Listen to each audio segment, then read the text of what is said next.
Welcome to NextGen Investors. Today, we bring you a deep news analysis on the Arab Islamic Summit 2025 emergency meeting in Doha. This was a historic gathering, called after an unprecedented strike shook Qatar. In this video, we'll cover what happened, what leaders discussed, and what it means for the region and the world. Roadmap. In the next 5 minutes, we'll break down the strike that triggered the summit, who attended and why it matters, the draft resolution and measures under discussion, regional and international reactions, the risks, opportunities, and what may come next. Stay with us till the end for a clear summary. Background. The strike that triggered the summit. On the 9th of September 2025, an airstrike hit residences in Doha, killing several people, including one Qatari security officer. Israel claimed it was targeting Hamas-linked figures, but Qatar condemned the attack as state terrorism, saying it undermined its mediation efforts for the Gaza war. This single strike shook the entire region and pushed Qatar to call an emergency Arab Islamic Summit. Attendees and scale. More than 50 Arab and Islamic countries participated. Leaders, prime ministers, and foreign ministers filled the halls of Doha. Key players included Iran, Turkey, Saudi Arabia, Egypt, Iraq, the UAE, and many others. The size and diversity of attendance sent a strong message of unity. Draft resolution.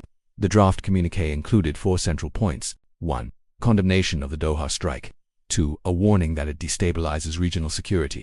3. A signal that normalization with Israel could be reconsidered. 4. A call for accountability and protection for mediators. This resolution shows pressure, but also caution, avoiding direct escalation. Key speeches. Qatar's prime minister said the attack was unacceptable and reaffirmed Doha's mediation role. Saudi Arabia and the UAE condemned the strike. Iran pushed for stronger retaliation. Turkey emphasized the need for collective security. Most leaders agreed on showing unity but stopping short of military action. Possible measures discussed. The leaders considered multiple response options: diplomatic, recalling ambassadors, suspending normalization, economic sanctions, freezing trade deals, legal UN action, special investigations, security, joint consultations, intelligence coordination. The mood leaned toward diplomacy and economics rather than war. International reactions. The US president criticized the strike, supporting Qatar's role as mediator, while urging calm. The UN Security Council discussed the matter, and many global powers called for de-escalation. Western states balanced criticism with caution, while Arab leaders demanded stronger actions.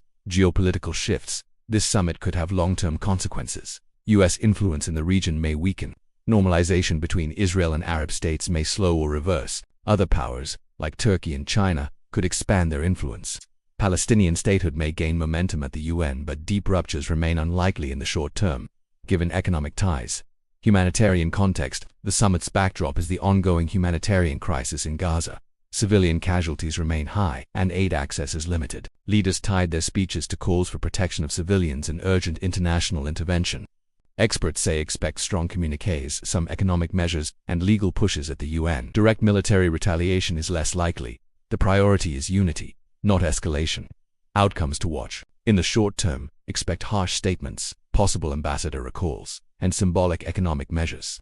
In the medium term, watch the UN General Assembly for Palestinian resolutions. In the long term, the real test will be whether Gulf states maintain or freeze normalization with Israel. To recap, an unprecedented strike in Doha triggered an extraordinary summit. Leaders condemned Israel, weighed responses, and signaled unity. But the road ahead will likely be fought more in diplomacy and economy than in battlefields. You've been watching NextGen Investors. If you found this breakdown valuable, please like, share, and subscribe. Disclaimer: this video is for news, analysis, and educational purposes only. We do not promote or take sides with any government or political group. All information is based on publicly available news sources.